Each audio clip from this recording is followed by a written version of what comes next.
பாகிஸ்தானில் இருக்கக்கூடிய நியூக்ளியர் அந்த கைரானா ஹில்ஸ் அப்படிங்கிற இடத்துல அதோடைய ரெண்டு என்ட்ரன்ஸ் இருக்குது. அதை ஒரு என்ட்ரன்ஸை தாக்குதல் நினைத்து அழித்தீர்களா, அதை சுக்குநூறாக ஆக்குனீங்களான்னு கேள்வி விமானப்படை வீரர்கிட்ட அதிகாரிகிட்ட கேட்கும் பொழுது அவர் சிரித்து கொண்டே அதை மழுப்பினார். அப்படி ஒன்று இருக்குதாங்க, எங்களுக்கு தெரியாதே, அங்கே நியூக்ளியர் ஸ்டோரேஜ் அங்கே தான் இருக்குன்னு எங்களுக்கு தெரியாதுன்னு அவர் நக்கலாக பேசியதை பார்த்தோம். பிரம்மோஸ் அப்படிங்கிற இந்த ஏவுகணை இது செய்வதற்கு மூளையாக இருந்தவர் டாக்டர் ஏபிஜே அப்துல் கலாம். இது அடல் பிகாரி வாஜ்பாயுடைய ஒரு கனவு திட்டமாக இருந்தது. அவருடைய ஆட்சி காலத்தில் தான் இது ரஷ்ய அரசோடு ஒப்பந்தம் பண்ணி இதை நம்ம செய்யதோம் அப்படிங்கிறத பார்க்குறோம்.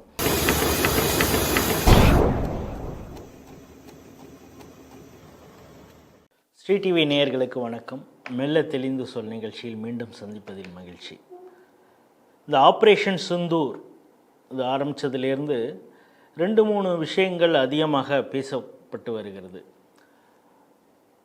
ஆர்மி அதிகாரிகள் ஆஃபீஸர்ஸ் அவங்களுடைய ப்ரெஸ் மீட்லேயும் பலரும் கேட்கக்கூடிய கேள்விகளாக இருக்குது. நீங்கள் பிரம்மோஸ் யூஸ் பண்ணிங்களா, ஆகாஷ் எதற்கெல்லாம் யூஸ் பண்ணீங்க, ஆகாஷ் சிஸ்டத்தை அப்படின்லாம் கேள்வி கேட்குறாங்க. அதற்கு அவங்களும் பலவிதமாக பதில் சொல்லிகிட்டு இருக்காங்க.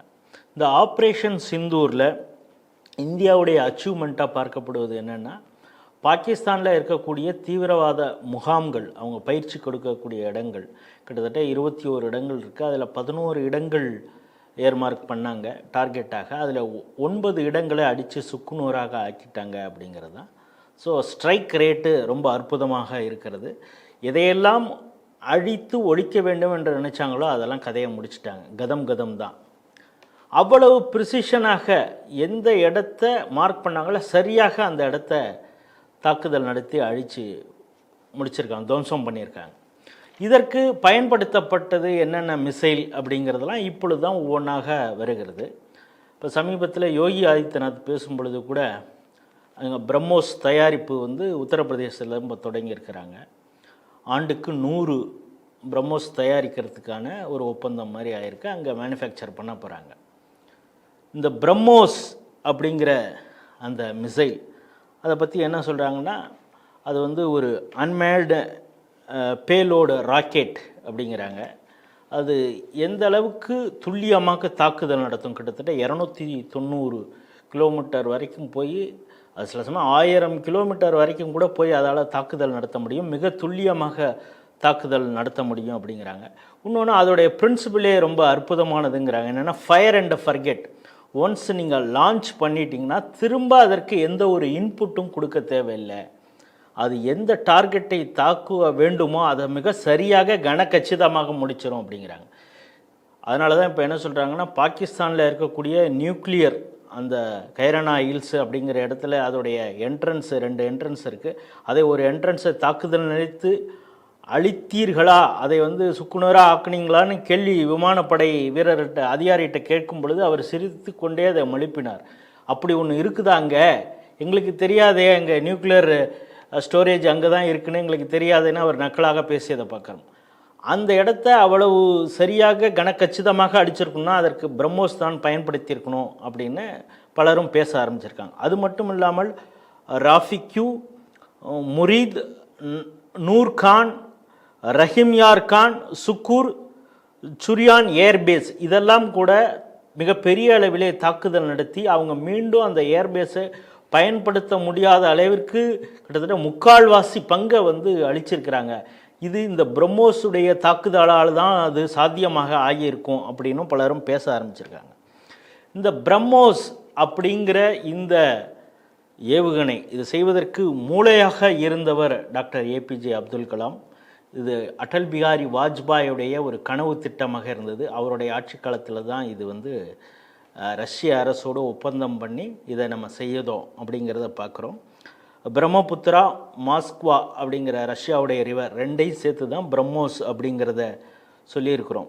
டாக்டர் ஏபிஜே அப்துல் கலாம் டிஆர்டிஓடைய இன்சார்ஜாக இருக்கும் பொழுது தான் கிட்டத்தட்ட $250 மில்லியன், அதாவது இப்போதைய மதிப்பு அப்படின்னா 2135 கோடி ரூபாய் அதை நிதியாக போட்டு இந்திய பங்காக 50.5%, ரஷ்யாவுடைய பங்காக 49.5% போட்டு இதை ஆரம்பித்தது அப்படிங்கிறத பார்க்குறோம். ஜூலை 9ஆம் தேதி 1999 அதுதான் ஃபஸ்ட்டு கான்ட்ராக்ட் சைன் ஆகுது. அப்புறம் சண்டிப்பூர் கோஸ்ட்டில் 2001 ஒரு லான்ச் பண்ணுறாங்க டெஸ்ட்டு. அதுக்கப்புறம் 2003 பே ஆஃப் பெங்காலில் இதை இன்னொரு முறை டெஸ்ட் பண்ணுறாங்க அப்படிங்கிறத பார்க்குறோம்.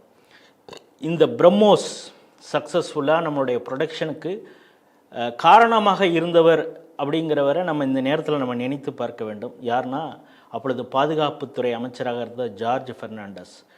பல வெளிநாட்டு அழுத்தங்களை, குறிப்பாக அமெரிக்கா அழுத்தங்களை எல்லாம் உதாசீனப்படுத்தி விட்டு இந்தியாவுடைய பாதுகாப்புக்கு பிரம்மோஸ் என்பது கட்டாயம் தேவை என்பதை உணர்ந்து இதை சாத்தியப்படுத்தியவர் ஜார்ஜ் பெர்னாண்டஸ். ஆனால் அவர் மீது பல அந்த கஃபைன், அதாவது சவப்பெட்டி ஊழல் அப்படின்லாம் சொல்லிட்டு அவர் மீது தவறான பல குற்றச்சாட்டுகளை எதிர்க்கட்சியாக இருந்த காங்கிரஸ் குற்றச்சுமத்தியது. இப்போ அதற்கான காரணம் என்ன அப்படிங்கிறத உங்களுக்கு புரிஞ்சிருக்கும். இப்போ அதே போல் அப்துல் கலாம் அவருடைய இன்னொரு மிகப்பெரிய பங்களிப்பு, அதுவும் இந்த ஆப்ரேஷன் சிந்தூரில் பயன்படுத்தப்பட்டிருக்கிறது. நான் அவர் டிஆர்டிஓவில் இருக்கும் பொழுது 34 வயதே ஆன பிரகலாத் ராமாராவ், இப்பொழுது டிவிலெலாம் அதிகமாக அவர் தான் பேசப்பட்டு வருகிறார்.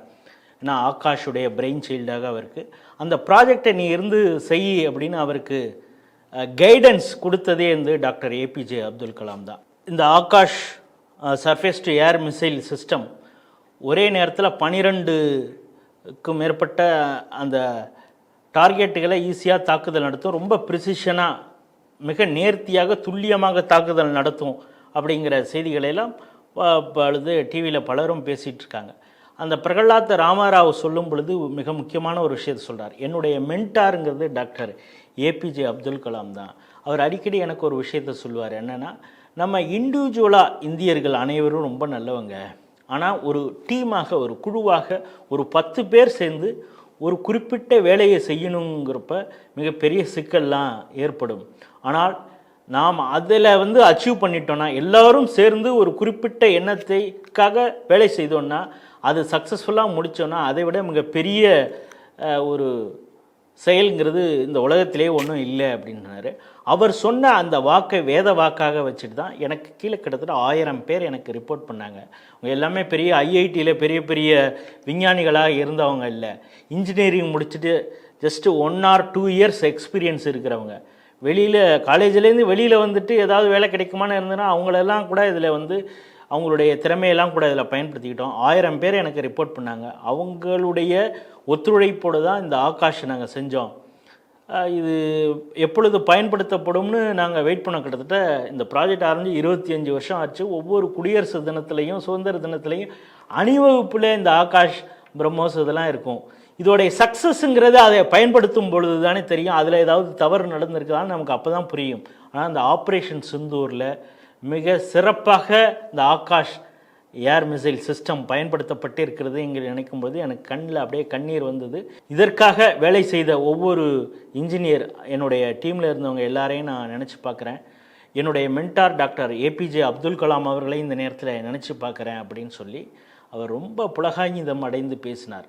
நேற்று பாரத பிரதமர் நரேந்திர மோடி அவர்கள் பேசும் பொழுதே கூட நாம் பயன்படுத்திய இந்த ஆப்ரேஷன் சிந்தூரில் பயன்படுத்திய அனைத்து ஏவுகணைகள் உள்ளிட்ட அனைத்து தொழில்நுட்பங்களும் இண்டிஜினியஸ், இந்தியாவில் தயாரிக்கப்பட்டதை தான் அதிகமாக நாம் பயன்படுத்தியிருக்கிறோம் என்று ஒரு நெஞ்சு நிமிர்த்தி அவர் பெருமிதத்தோடு சொன்னார். இதை பயன்படுத்திய விமானப்படை வீரர்களாக இருக்கட்டும், இராணுவர்களும், நேவி எல்லாருக்குமே தன்னுடைய வீர வணக்கங்களை எல்லாம் செலுத்தினார். அப்படி இருக்கும் பொழுது ஒரு இண்டிஜினியஸ் டெக்னாலஜி, இந்த டெக்னாலஜி இந்தியாவில் மிகப்பெரிய அளவிலே உருப்பெறுவதற்கு காரணமாக இருந்த நம்ம தமிழ்நாட்டைச் சேர்ந்த டாக்டர் ஏபிஜே அப்துல் கலாம், அவர் பாரத ரத்னா, அவர் இந்திய குடியரசுத் தலைவராகவும் பாரதிய ஜனதா கட்சி தான் ஆக்கினது. மீண்டும் அவர் குடியரசுத் தலைவராக இருந்தார். ஆனால் இங்கே தமிழகத்தில் இருக்கக்கூடிய கட்சிகள் கூட ஒரு தமிழருக்கு ஆதரவாக தெரிவிக்கவில்லை. கலாம் என்றால் கழகம் என்றெல்லாம் இவங்க பேசுனதெல்லாம் நாம் பார்க்குறோம். அது மட்டுமா பேசுனாங்க? இப்போ நீங்கள் இந்த 2 வீடியோவை பாருங்கள். அப்துல் கலாம் உலகத்தில் சிறந்த விஞ்ஞானிங்கிற மாதிரி திரும்ப திரும்ப பேசிட்டு இருக்காங்க. அவர் ஒரு டெக்னோகிராட், அவருடைய அறிவியல் கண்டுபிடிப்புகள் எதுவும் கிடையாது. அதனால இது போன்ற பெரிய அறிவியல் கண்டுபிடிப்புகளை பற்றி அவர் எந்த பேப்பரும் எழுதல, எங்கேயும் அவரை ப்ரூவ் பண்ணவும் இல்லை. அவர் அபிப்பிராயம் ஒரு நிமிஷம் சொல்லி முடிச்சிடறேன். அவர் ஒரு டெக்னோகிராட், அவர் அறிவியல் கண்டுபிடிப்பாளர் கிடையாது. நான் இவ்வளவு நேரம் நீங்க அவர் ரொம்ப எளிமையான வாழ்க்கையை வாழ்ந்தார். ஏன் நாங்கள்லாம் என்ன தங்கத்தில் ஜட்டி போடுறோம்? நாடே எளிமையாக வாழ்கிற நாடு. அவர் எளிமையாக வாழ்ந்தார். அவர் அரசு அதிகாரத்தை துஷ்பிரயோகம் செய்யவில்லை. அவர் புத்தகத்தை போஸ்ட் ஆஃபீஸில் வச்சு வித்தார். ஒரு பதிப்பகத்துக்காரனா உங்களுக்கு தெரியும் அது எவ்வளோ பெரிய குற்றம். ஒரு ஜனாதிபதி தான் எழுதிய புத்தகத்தை நாட்டின் அஞ்சலகங்களிலே பற்றி வித்தார். அந்த வித்த காசு எதுக்கு? அதுக்கு விஞ்ஞானி இல்லைன்னு சொல்கிறான். என்னடா கண்டுபிடிச்சாருன்னு கேட்டால் ஒருத்தரும் சொல்ல மாட்டேங்கிறான். ஆமாம், இல்லை அவர் விஞ்ஞானி. எப்படா என்ன கண்டுபிடிச்சாரு? இல்லை ஒரு விஞ்ஞானி. உனக்கு எப்படி தெரியும்? இல்லை அவர் சொன்னார். அவரை போய் கேளு. நம்ம தமிழகத்தைச் சேர்ந்த இந்தியாவுடைய ஒரு பொக்கிஷம், தமிழர்களுடைய ஒரு பொக்கிஷம் ஏபிஜே அப்துல் கலாமை திமுகவின் அடிவருடியாக இருக்கக்கூடிய இந்த ஆள் எப்படி பேசுகிறாருன்னு பாருங்கள். தன்னை ஒரு கம்யூனிஸ்டுக்காரர், பிறகு மக்கள் நீதி மையத்தில் கமலோட கட்சியில் இருந்தவர், இவர் எப்படி பேசுகிறாருங்கிறத பாருங்கள். ஒரு தமிழரின் ஒரு விஞ்ஞானியை எவ்வளவு கொச்சைப்படுத்துகிறார்கள்ங்கிறத இந்த வீடியோவில் நாம் பார்க்கலாம்.